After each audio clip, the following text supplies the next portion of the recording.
Congo ya sika 1.com wabino molobeli Johnny ya impi l'homme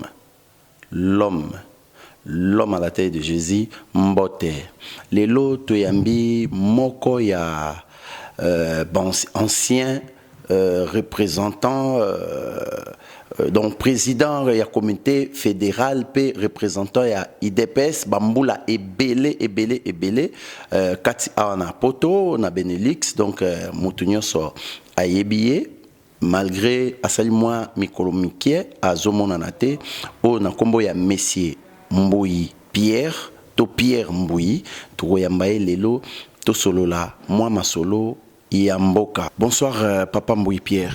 Bonsoir Johnny Sangoun.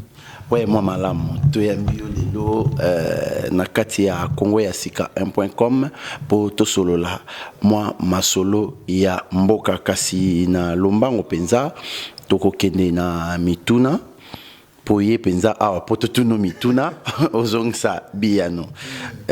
Merci na Dr Philippe Kisoto na régie. Donc eloka liboso batu balingi bayeba yozali penza moko ya batu basali politique mbula na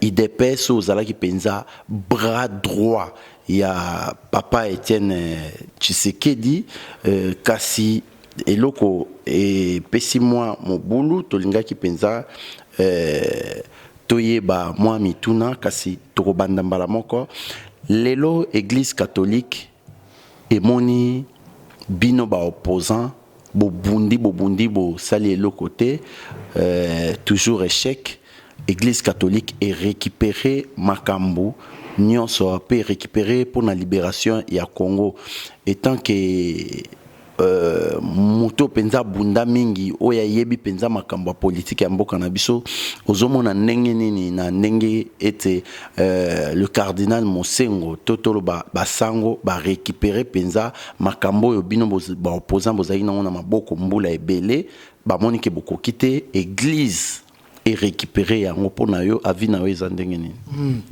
natondi botondi mwana kapolelo kanisa te ngai pe nazalaka na baoyo bazana kati etumbo tozana ozalaka te ozaka pona tokende liboso mboke bimana esika ezali mais na kozonga mamuke na masolo lobi pona président Etienne Tshisekedi ponga nazalaka nga nazako lobale nazalaki na loba naza apôtre ya Etienne Tshisekedi nazana ye ndenge Jean azalaki na Jésus ndenge pe Pierre azalaki na Jésus ndenge nga nazalaki koloba.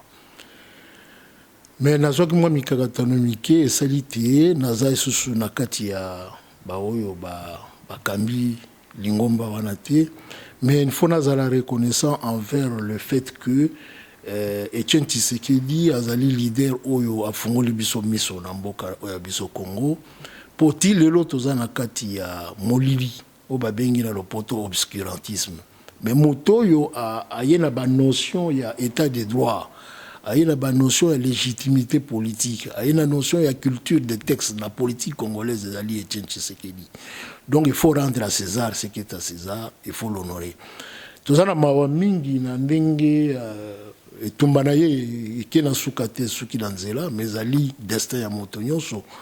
L'homme propose, Dieu dispose, et souvent la femme s'interpose. Mais tozali na ngana kosala appel à travers binoba médiateur. Pour na binonde bozo komisa masolo na biso et pas ya ba population congolaise grâce à internet so bino bozo ba initiative wana te nakanisi nde molili za su makasi koleka donc to ça l'appel na famille so ba lingi ba kunda mokonzi ata awa pona topemisa molimo na ye ata ye alobaki ke ye bakoko kunda ye awate tokosenga ye tokoloba na ye bo biso na ba coutume na biso nous parlons aux morts et nous leur faisons comprendre donc tokoloba na ye malamu molimo na ye ekende apema tolongwana pasi wana ke na ba condition azana ngolelo tokunda ye tango mboka yokende ekobongwana le makambo tozolinga kosalama toko kwendo kunda ye na mboka na ye me bandima wana ezali avi na ngai ezali proposition na ngai na banda siko na koti na motuna oyo otuninga ya basango bino bozali lokola jeunesse montante bozali baoyo bakokamba probablement makambo mboka na biso lobi biso tokomi awa tozali déjà kokende donc nous sommes biso na bomoto na biso tozokende totikela bino sika donc biso toza na devoir moral ya koyebisa bino bamakambo oyo bapoliticien na biso akala bakoyebisa biso te tozodécouvrir biso moko ce qui n'est pas bon. Donc nakozongela likambo lobi ya basango il faut toyeba bino baleki mingi boyeba nature ya etumba ya mboka na biso eza wapi nature ya etumba na biso ba cause nango ba problème toza nango ezali moral pe spirituel tango etumba ozobunda ngo na mosuni ya nzoto okolonga te il faut résoudre ngo na niveau spirituel bongo sima on peut faire intervenir matériel mais ce qu'on bunda mboka bituma ndenge biso bunda ka na biso tozali limité na plan matériel on ne va jamais s'en sortir biso lokola tozana mboka oyo babengi ba mboka ya savoir babengi ba état civilisé ofoye ke bango esika bango etumba liboso il faut vaincre le démon qui est en toi. Une fois que tu l'as vaincu, alors maintenant, tu vas aller de l'avant. Mais tant que tu tumba mosuni, nous sommes libérés, nous sommes toujours enchaînés dans ma petite charnel. Au sein même 4 siècles, au bimate, 5 siècles, au bimate. Donc, nature, il y a tumba na biso na mboka ezali d'ordre moral et spirituel. Donc, le fait que l'Église ait kokota, l'Église, c'est une institution morale et spirituelle. Donc la lutte maintenant est située à un autre niveau. Et comme il y a un plan moussousou, balobi, balobi, et comme mystique. Donc mystique est comme une recherche profonde de la vérité. Et cette vérité est incarnée par l'Éternel. Donc le fait que l'Église est cotie, lutte est changée. Lutte est changée totalement et radicalement. Donc, à niveau sur un niveau matériel, tozongi là où la lutte devait commencer réellement, à niveau spirituel. C'est une fois que nous aurons vécu sur le plan spirituel, sur le plan moral, alors maintenant nous allons vaincre sur le plan politique. Donc, kokota basango ba koti na kati ya lutte politique, ezali un atout fantastique pour Namboka Nabiso. Pour même Bamboko Tozalo na bengi Bamboka civilisé, se libérer à partir de Christ.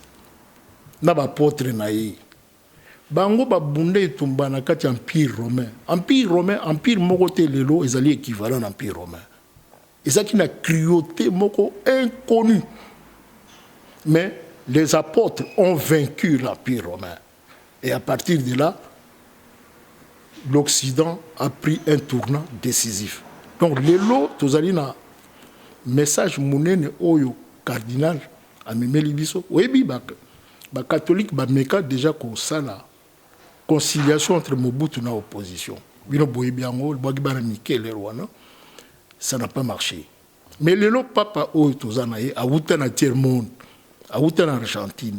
Papa wana ndenge tozaka na malula na Mobutu ndenge ye pa zalaka na videla kuna na mboka na bango papa wana abunda etumba ndenge malula za ko bunda contre Mobutu ye pa bunda ndenge na Argentine donc ayebi ba souffrance ba pays à tiers monde donc les lots tozali na pour monene na niveau pour église catholique za église universelle force mon côté et ko faire face so ba décider les lots ba libérer biso toza libérer donc les lots ndenge tozali awa batu nyos ba anciens politiciens bazana difficulté ba parti politique nyos wana traditionnel Kabila sazwa ki bango Kabila azalaki sous son adversaire na face na yeti Kabila n'avait plus d'adversaire il était là sûr que il va faire 32 ans au moins 40 ans plus que Mobutu les lots tout est remis en cause tout est remis en question donc ça le message là bana mboka ba soutenir ba prêtre catholique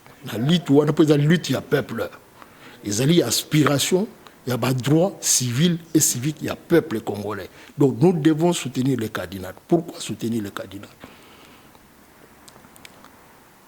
pour soit l'une ou l'autre chose. Il faut tout ça là en sorte que tout soit une élection libre, une élection crédible pour la succession à Kabila et Salami de manière ordonnée, tout soit pas mboka ordonnée. Mais ce que Salami n'a pas désordre, tout soit pas mboka désordre.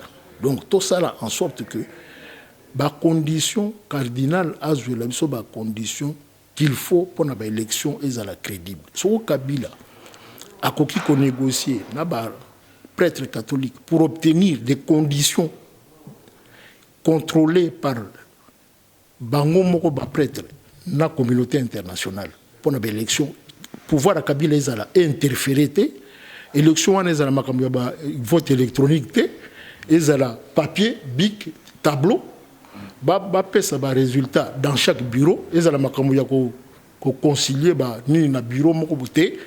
Donc, va éviter beaucoup tout wana token na ba élection. Ce que moyen zalité Kabila alongwa cardinal à sa la transition a bon cette élection dans un délai raisonnable token na ba élection crédible. Voilà ce que je pouvais dire là-dessus.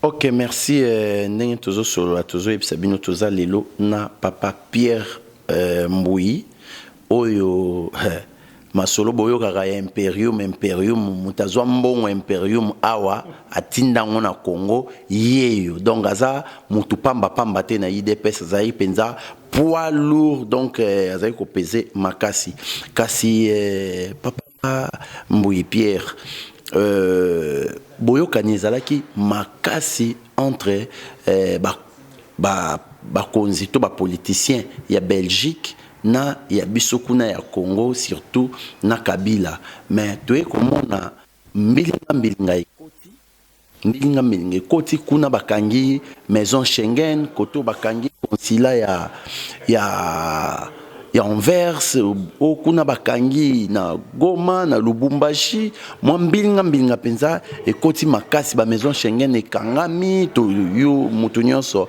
azola na makambo wana mais kasi pona yo ukomona ndenge nini ide nini ozana ngo na mbilinga ekoti na bateau penza bavandi sakati Kabila na place lelo bakomi penza na mbilinga yo mutu ebi politique bien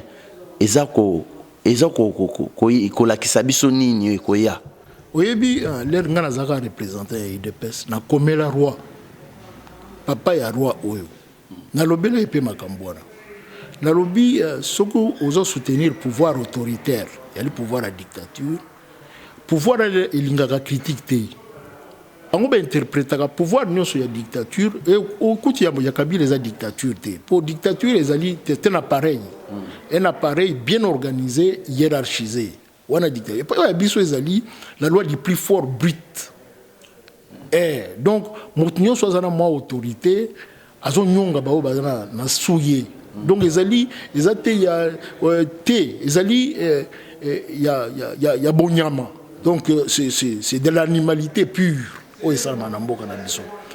Donc pouvoir ndenge wana ba toléraka critique kitamukete conseil simple conseil ya komona honnêteté ezali atteinte na comment je peux dire l'orgueil naie donc akolinga à réagir de manière violente disproportionnée to ezali biloko tozomona lelo entre Belgique na Congo na sepeli mingi po tuninga motuna wana to mona ngo pe na lera Mobutu bazalaki na mikakatano mona période moko bayokani malamu période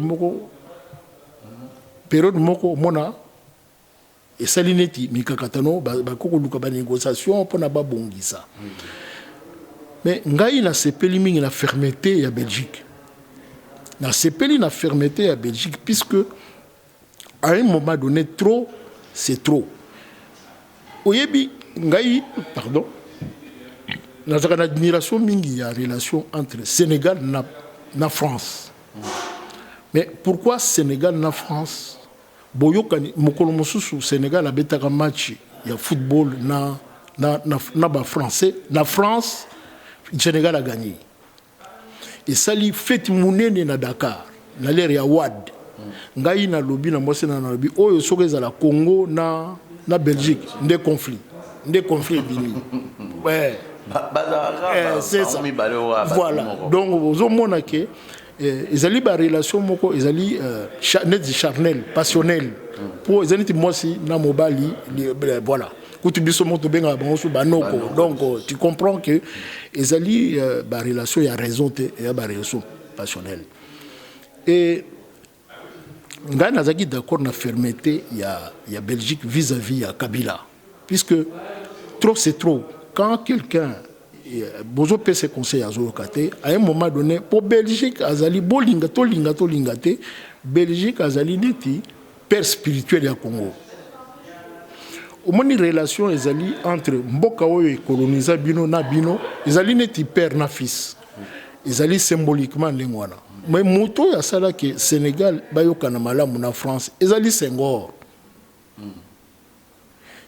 Senghor lokola vana na France abala pe mwasi ya française aye kosala bokonzi aza ko copier ba institution ya France ndenge ezalaki a créer relation moko ya coopération moko positive entre France na mais biso to sala ngote bino baleki boyebi malamu tenga na oyebisa bino l'air Mobutu a eu pouvoir na 65 ngana ki na 15 ans mais nazaki déjà wana na pouvoir ya Kasavubu na 60 nangi na 10 ans mais accord mon côté politique na Congo ils ont respecté depuis 60 lelo jamais au boyoki lelo accord il y a 5 ans accord il y a Saint-Sylvestre ils ont respecté bon aucun accord au Congo n'a jamais été respecté kobanda kaka la loi fondamentale o epesa biso indépendance biso na Belgique tozaka na mikakatano puisque à partir ya loi wana to respecta ba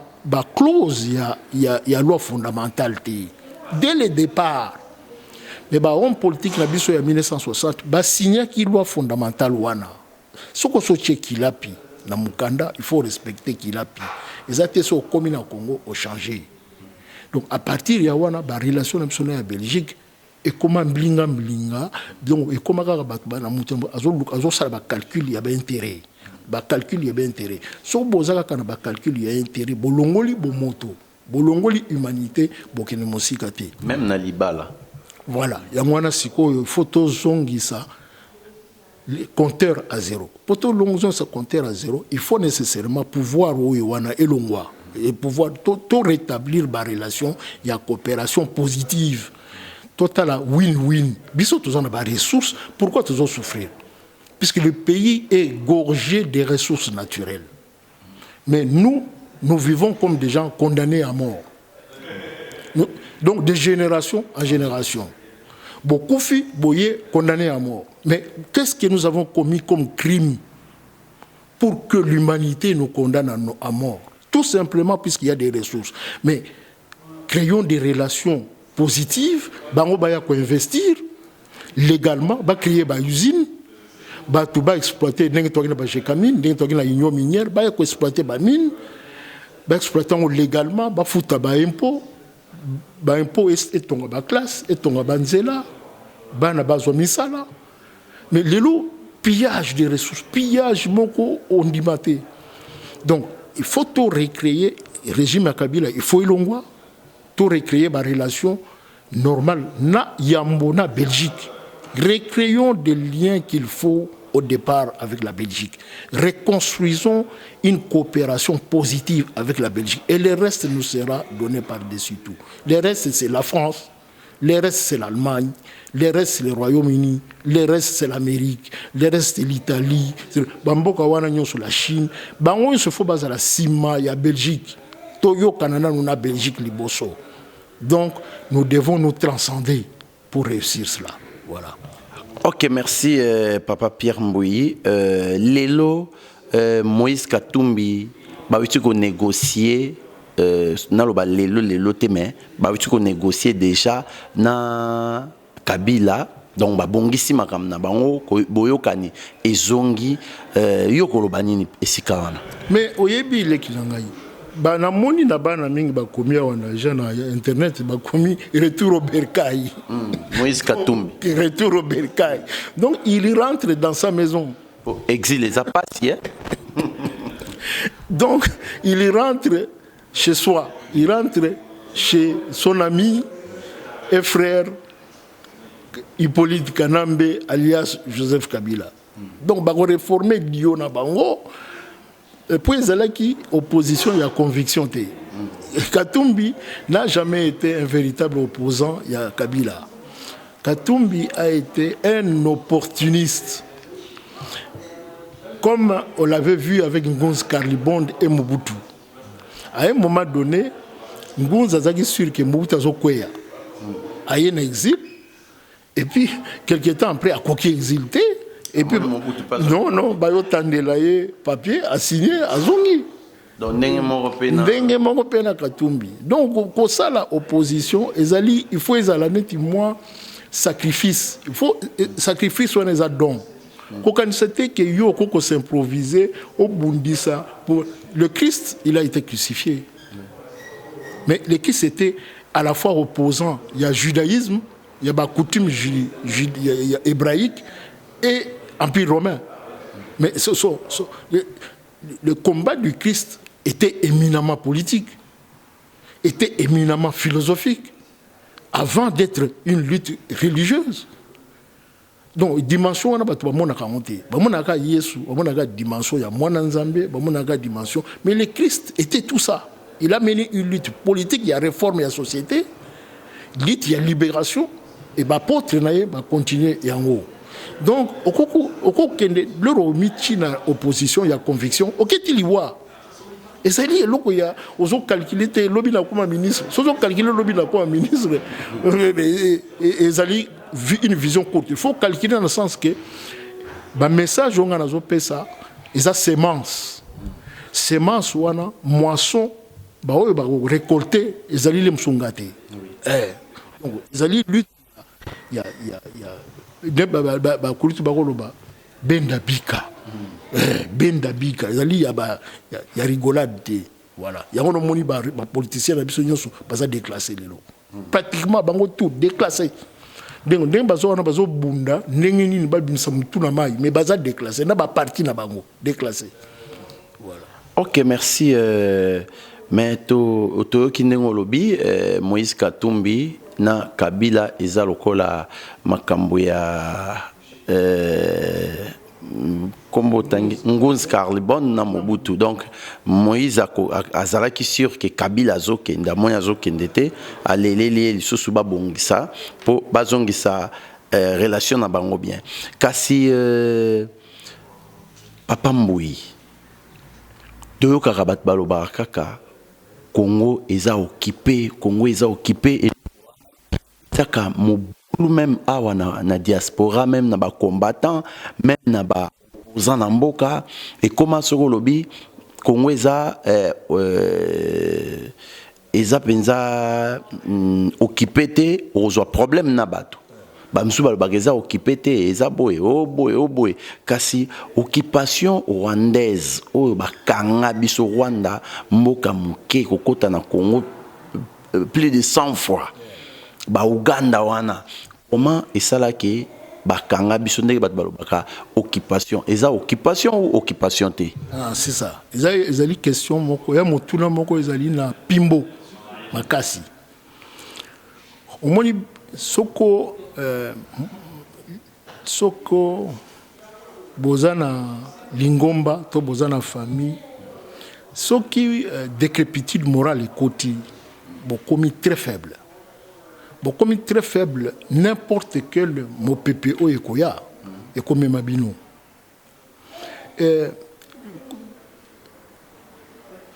nini gouvernance ya Mobutu ils ont dit tellement gouvernance il y a vice au moins il y a bitumbo ya biso yali na morale donc ils ont dit lelo soko moni tumba Congo ils ont dit soko moni Congo kanisa trône ya Satan ils ont na Congo donc il faut que longola trône wana ya Satan donc c'est le vice le mal il est tellement profond que société ezali na décrépitude ezali na kati ya epalangani wana même eloko moke koya yo moko mbilinga fait kota biso to 80 tout ça 2 300 000 km². Rwanda na nisi ba sona sur 30 000 km².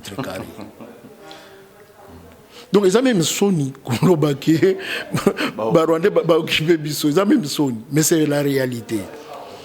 Ba Ougandais na ba Rwandais ba mbata longola Mobutu. Mais ba longola Mobutu ya wapi? Ba longola Mobutu sur délégation ya administration ya Clinton. Donc muta longola Mobutu, ils ont moto a chaka Mobutu na bokonzi. Ezali Amérique mutacha Mobutu na mokonzi.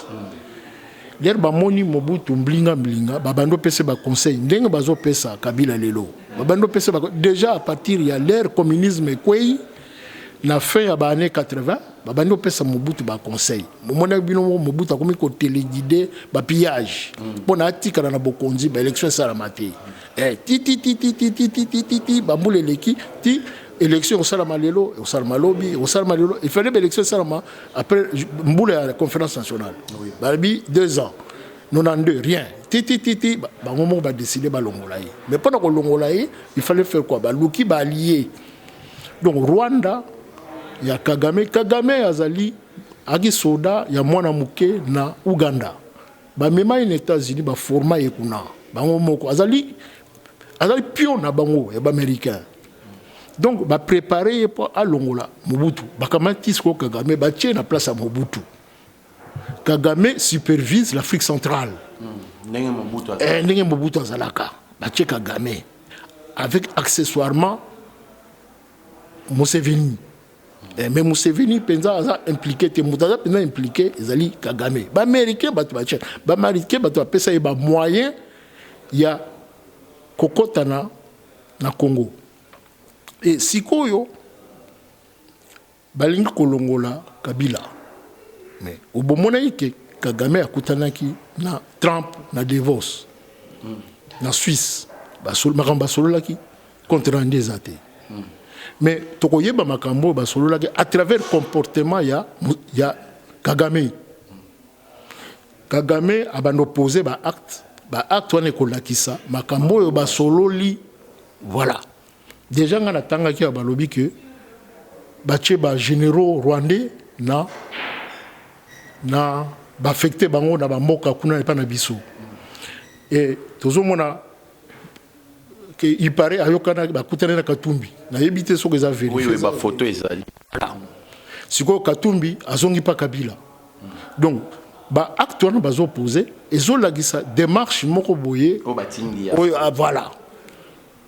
Toyebite ezali pona ko renforcer Kabila atikala ou bien ezali moyen pona ko longola Kabila.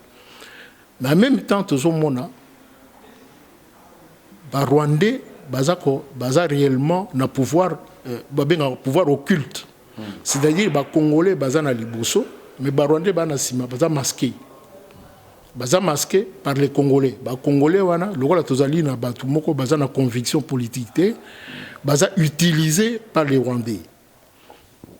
Pour contre leur propre pays. Ba directive dion sozo uta na ba Rwandais, ba bombanisi ma ba Congolais. Occupation ezali, mais les occupations à ba Rwandais, les occupations à ba américains. Donc soko otali histoire ya mboka na biso depuis 1945, ozomona que les Américains ont un but. Le but c'est de faire du Congo un territoire des États-Unis.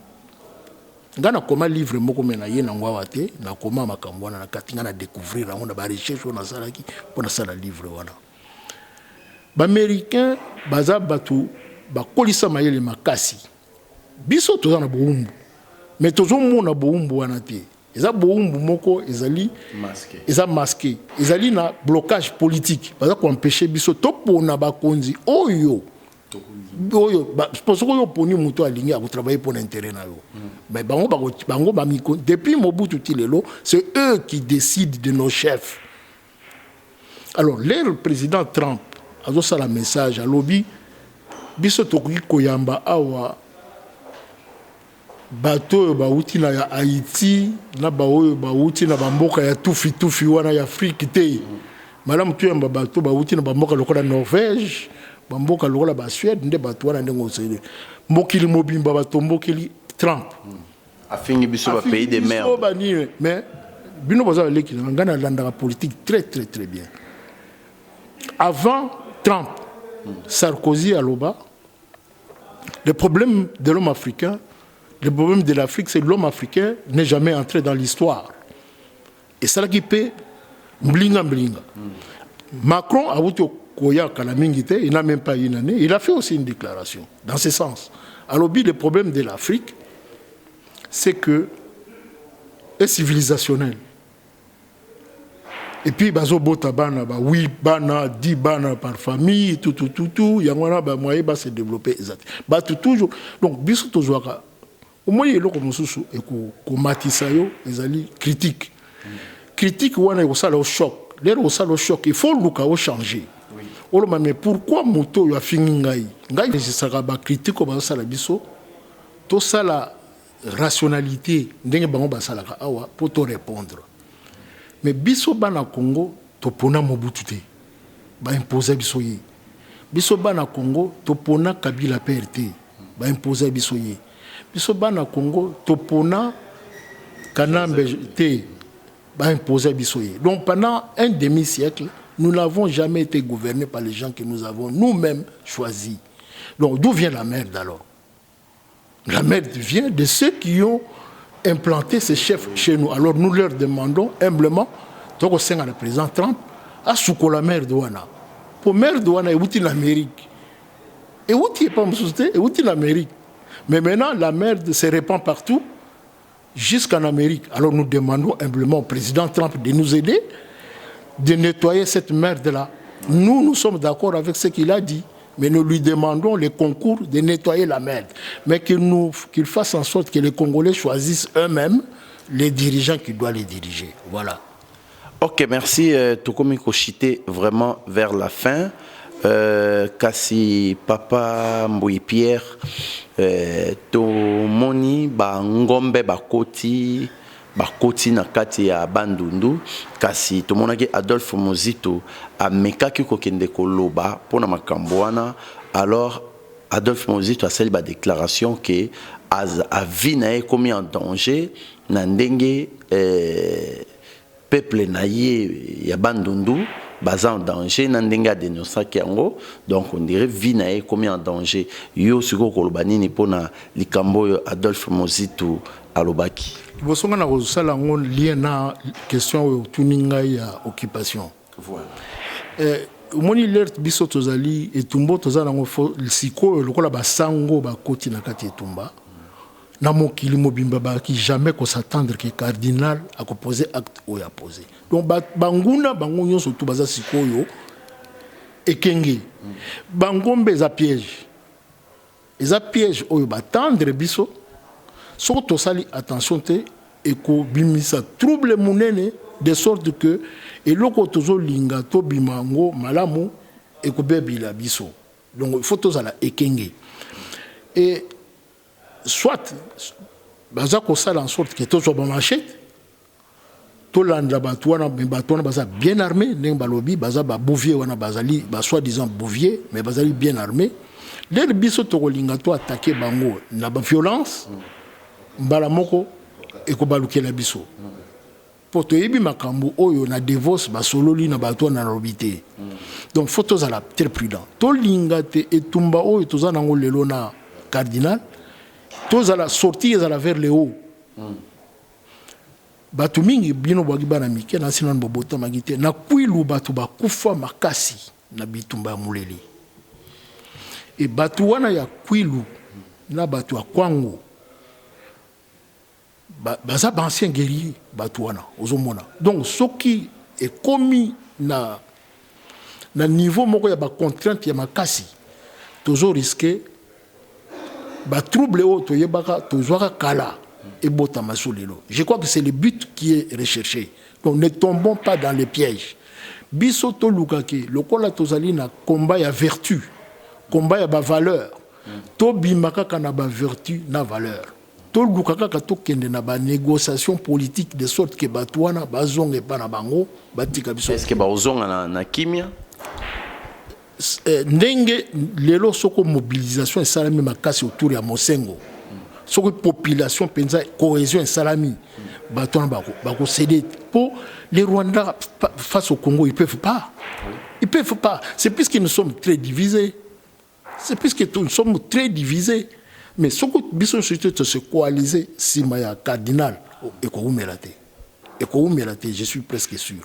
Mais pour les hommes politiques, pour Tanguy Komboya, Moto Azaka Premier ministre. Oui, ancien Premier ministre Adolphe Mozit. Voilà. Mais lui a été Premier ministre, je crois, pendant un certain temps. Il avait le temps de réorganiser l'armée. Il avait le temps de réorganiser les services de renseignement. Il avait le temps de réorganiser le pays. Qu'est-ce qu'il avait fait? Il pas dans lobby, lutte politique, il faut y a lutte, il y a conviction. Ce que vous allez lutte, il y a opportunité. Ils ont lié. Mais ce que vous allez en politique, vous avez un sacrifice suprême. Tu n'as pas à commencer à pleurer que non, je suis en danger. Non, que tu meurs. Si tu meurs pour ton pays, mais c'est une mort glorieuse. Oui. C'est une mort, il y a honneur. Alors, ce que vous faites pour nous, vous faites. Vous connaissez les toujours en danger. Ah oui, mais danger, ils allaient en mboka et pas mais ils sont toujours en danger. Awa boy toujours awa service de renseignement surtout bazo landa baza ko fichier tout. C'est toi fichier.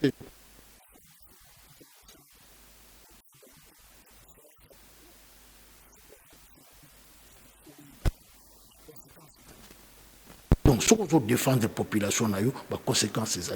Le Christ l'a fait, il a été crucifié, les apôtres du Christ ont été crucifiés. Quand tu défends ton peuple, tu défends les droits de ton peuple, tu seras un jour crucifié. Alors, tu dois le savoir et accepter. Voilà. Ok, merci. Tokomi Bongo Nasuka ya émission Nabiso Tozui. Papa Mbouy Pierre Lelo, ezaki poto solo amakamusu, mais makamusu a minene tokozoaye. Pourquoi alongwa IDPS, pourquoi makambo belé na ba mutamema mbongo impérium mutatinda na Congo yé donc ezaba jeté nazo sala jese yé aza présent tokotuna mituna wana nyonso penza pe pona nini alongwa balongola eto yé moko alongwa IDPS tokoye bango na mikolo ezoya mais kasi tokomna po olobela ba oyo nyonso baza kolanda biso. Gana ko senga na bana mboka bamitia sima ya cardinal to former nation omoni leur Kabila le batuni ye na interview na ye batuni eloko nini ya munene oyo réussir na musala na yo na eloko nini oyo réussir te alobi eloko na réussir na musala na ngai ezali ke mboka ezali démembré te batu bako zela ke mboka ezala démembré eza démembré te bongo eloko nini o réussir te alobi l'homme nouveau le congolais nouveau tozalaki na Zaïre tokomi na Congo mais batu bazakaka bazaïrois tant ba komi ba congolais te c'est le travail qui reste à faire donc c'est lui croit que ce travail là c'est lui mais pendant 17 ans il n'a pas pu le faire donc on a senga bana Congo bamitia sima nation ezali déjà mais ezali fatigué mais c'est renforcé autour du cardinal nakanisi tokobima parler haut de dernier monangai na kuna bao bazakuna na bao bazala tomisangana sima ya ba nganga nzambe na biso to sunga bango to bima na servitude oyo tozali boumbu oyo tozali depuis bambula na bambula donc eloko na message na kopesa yango wana. Ok, merci na Dr Philippe Kisoto, merci na bino nyonso oyo bolandi biso na pokwa ya lelo, merci na bao nyonso toujours baza sima na biso donc nde tokutani mbala ya sima pona masolo mususu.